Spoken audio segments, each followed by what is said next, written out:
Asyhadu anna Muhammadan abduhu wa rasuluh. Amma ba'd. Hadirin jamaah salat duhur yang berbahagia, melanjutkan kajian-kajian di Masjid Universitas Indonesia Depok ini, izinkan saya mengisi pada hari ini melaksanakan tugas dari Ketua Masjid Pak Abdurrahman.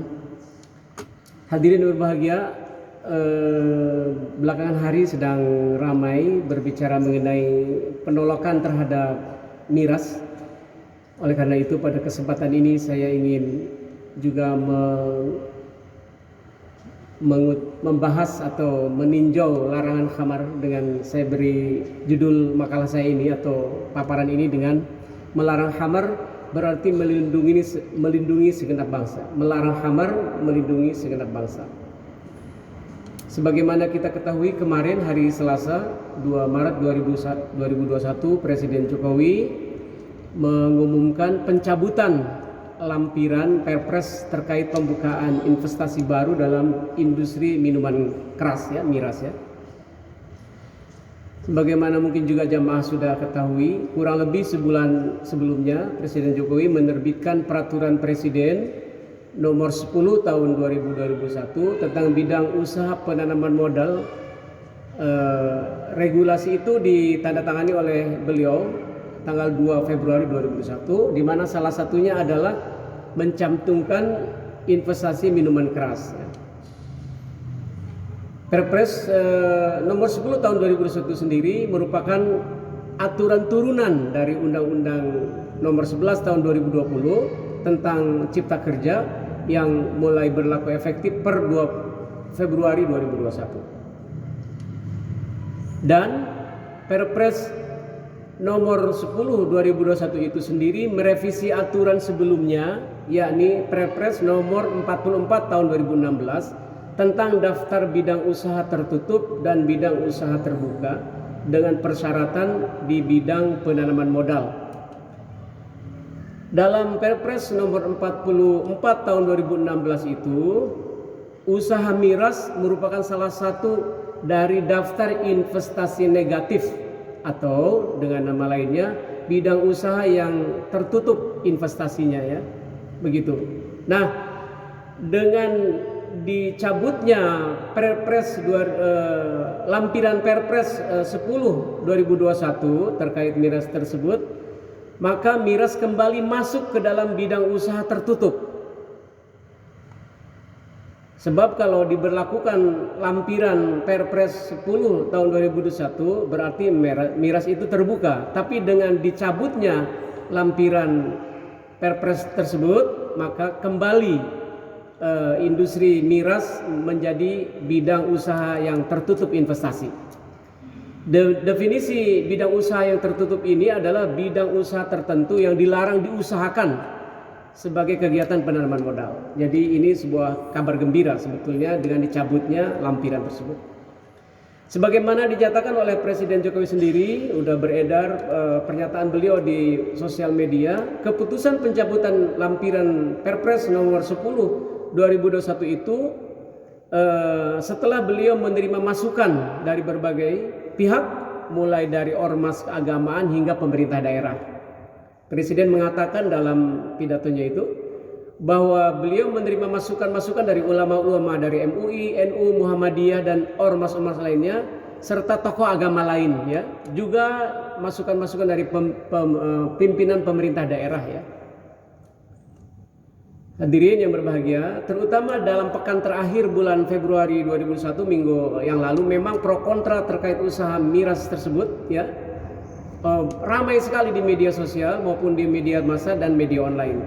Para pihak berargumentasi dengan penalarannya masing-masing.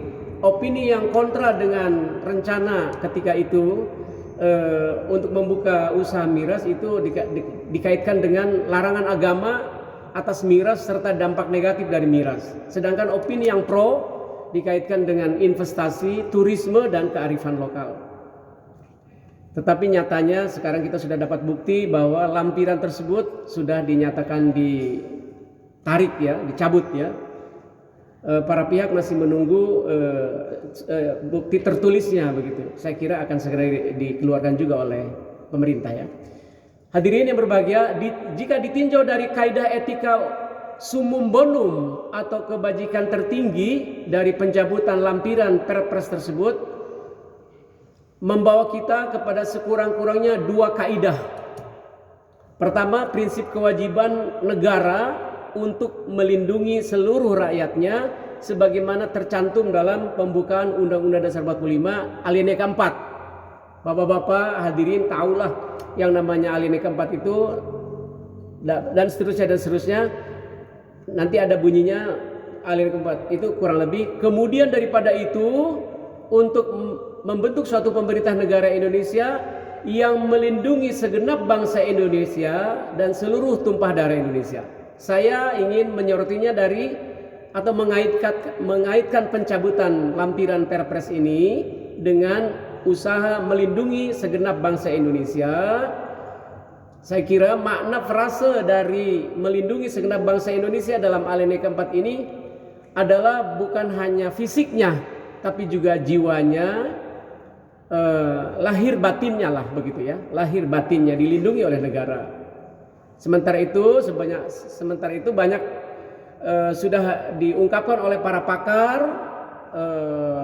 bahwa yang namanya minuman keras itu merusak jiwa dan raga. Kesadaran jadi hilang, kesehatan fisik jadi menurun ya dan sebagainya. Kajian sudah banyak membuktikan, pemandangan umum juga sudah membuktikan minuman keras itu merusak akal pikiran, merusak kesehatan badan, bahkan menimbulkan penyakit sosial mulai dari kejahatan, kekerasan, perzinahan hingga pembunuhan. Miras sering disebut orang sebagai sumber dari berbagai masalah. Nah, agama kita sendiri Islam memandang khamar itu adalah induk dari segala kejahatan, ummul khaba'ith ya. Nabi Muhammad SAW menyatakan al khamru ummul khaba'ith.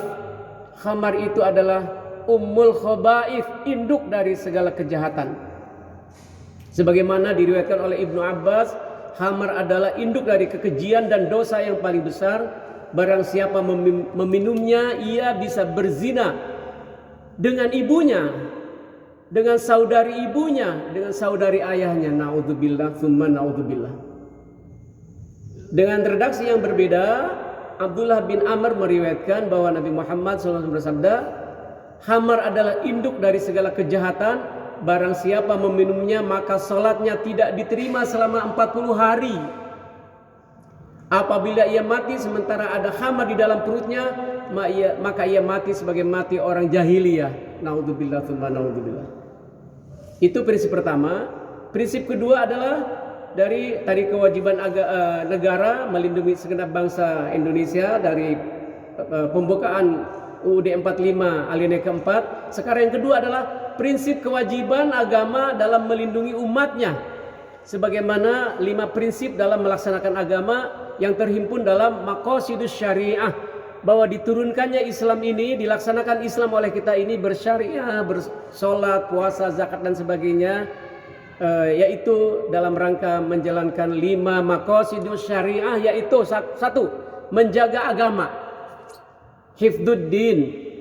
2. Menjaga akal, hifdzul akal. 3. Menjaga jiwa, hifdzun nafs. 4. Menjaga keturunan, hifdzun nasl. Yang 5. Menjaga harta. Sebaliknya, miras merusak 5 prinsip itu. Pengaruh miras sebagaimana sudah Bapak Ibu hadirin ketahui dari berbagai tulisan, dari berbagai cerita, bahwa pengaruh miras itu bisa membuat orang hilang ingatan sehingga lupa kewajiban agama, merusak jalan pikiran sehingga tidak tahu lagi yang mana yang haram, mana yang halal, mengancam jiwa. Orang yang mabok suka bikin kekacauan ya, menodong, melakukan kekerasan, lalu mendorong perzinahan. Di antara yang mabok itu sering ada perzinahan dan menimbulkan kerugian harta benda, tentu saja ada maling, ada rampok dan sebagainya. Oleh karena karakteristik miras sebagai induk dari kejahatan tersebut ya, karena efek negatifnya yang luar biasa terhadap diri sendiri, orang lain maupun masyarakat, maka dengan pelarangan produksi, distribusi dan konsumsi miras ini dengan pencabutan lampiran tersebut merupakan bagian dari upaya memelihara agama, akal, jiwa, keturunan dan harta. Insya Allah demikian. Oleh karena itu berdasarkan kedua asas kewajiban negara, alinea keempat UUD 45 tadi, dan kewajiban agama 5 prinsip maqasidus syariah tadi ya, kita dukung pencabutan lampiran Perpres tersebut, di mana dengan dicabutnya lampiran Perpres terkait dengan miras tersebut tetap menjadikan miras sebagai daftar negatif investasi, berarti pemerintah telah menutup peluang terjadinya kejahatan-kejahatan. Padahal jika dibuka, kalau diizinkan, boleh jadi dampak pembukaannya tidak hanya terjadi di Bali, NTT, Sulut, dan Papua. Kan rencananya hanya 4 daerah katanya. Tapi siapa bilang kalau sudah diizinkan di daerah itu, barang haramnya itu bisa keluar, dibawa orang, diekspor dan sebagainya. Oleh karena itu dengan ditutup izin itu, saya kira pemerintah sudah sungguh-sungguh ingin menutup kejahatan-kejahatan akibat dari miras ya, dari miras ini ya. Alhasil keburukan akibat miras kalau diizinkan bisa meluas, tapi kalau ditutup insya Allah lebih direm. Sedangkan tidak diizinkan saja, luar biasa distribusi barang haram tersebut masih ada di toko-toko, di hotel-hotel, di mana-mana masih ada. Oleh karena itu dukungan kita dengan dicabutnya lampiran ini adalah sejalan dengan tuntunan agama kita, bahwa dalam agama kita itu hendaknya kita kalau memberi contoh, contohlah dalam jalan yang baik ya. Dalam hal ini kebijakan gitu. Kebijakannya untuk kebijakan yang baik ya. Kalau kebijakannya untuk membuka yang diharamkan khamar ya kebijakan yang buruk berarti. Tapi sekarang alhamdulillah ditarik, berarti kan ini sudah direm lah ya. Oleh karena itu dalam agama kita dianjurkan kalau kita hendak memberi jalan di antara jamaah, ingin memberi contoh bagi yang lain, berilah contoh yang baik. Karena dengan memberi contoh kebaikan, jika kebaikan itu masih diikuti orang-orang, maka pahalanya akan mengalir kepada yang memberi kebaikan itu. Sebaliknya, barang siapa yang memberi contoh buruk ya, dan keburukan itu masih diikuti oleh orang-orang yang setelahnya, waduh, keburukan itu masih mengalir bagi yang memberi contohnya, sebagaimana diingatkan dalam hadis an Abi Mas'ud radhiyallahu an qala Rasulullah sallallahu alaihi wasallam man dalla ala khairin falahu mithlu ajri fa'ilihi. Dari Abu Mas'ud radhiyallahu anhu berkata, Rasulullah SAW bersabda, barang siapa menunjukkan suatu kebaikan maka ia mendapatkan pahala seperti pahala orang melakukannya. Andaikan Perpres itu lampiran tidak dicabut dan khamar sebagai induk kejahatan, luar biasa yang mengambil keputusan itu akan dapat kejelekannya. Tapi dengan dicabut berarti ditutup kejelekan, insya Allah kebaikannya juga mengalir bagi yang mencabutnya. Amin. Amin. Oleh karena itu kita dukung jangan sampai ini industri seperti itu ada di tanah air. Tidak ada aja udah merajalela, apalagi nanti dibuka. Alhamdulillah ini makanya dicabut. Sebagai penutup dari kajian ini terkait dengan pengambilan keputusan, pemberian contoh sama dengan nafas dengan hadis di atas. Diriwayatkan dari Abu Hurairah radhiyallahu anhu, Nabi Muhammad SAW bersabda, "Man sanna fil Islami sunnatan hasanatan falahu ajruha wa ajrun man amila biha ba'dah min ghairi ay yanqusa min ujurihim syai'. Wa man sanna fil Islami sunnatan sayyi'atan kana alaihi wizruha wizrun man amila biha min ba'dih min ghairi ayang kusa min auzarihim syai."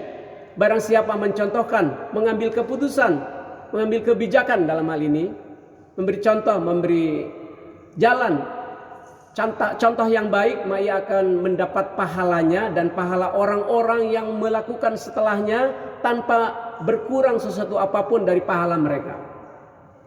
Kalau itu contoh yang baik. Dan barang siapa mencontohkan dalam Islam contoh yang buruk, maka ia menanggung dosanya dan dosa orang-orang yang mengerjakannya setelah ia, dan tanpa berkurang sesuatu apapun dari dosa-dosa yang mengikutinya itu. Naudzubillah. Ya Allah, dengan demikian mudah-mudahan bangsa kita diselamatkan dari cara-cara pengambilan keputusan yang salah. Alhamdulillah, lampirannya sudah dicabut, industrinya dilarang. Mari kita kawal terus, mudah-mudahan pemerintah dan kita semua terus mengawal agar produksi peredaran baik yang katakanlah legal maupun ilegal, kalau bisa jangan ada di tanah air ini, karena tidak sejalan dengan prinsip bernegara kita dan agama kita. Ya, dengan dicabutnya, alhamdulillah, mudah-mudahan negara kita selamat dari bahaya miras yang disebut dalam agama kita ummul khaba'ith. Wallahu a'lam bishawab. Wassalamualaikum warahmatullahi wabarakatuh.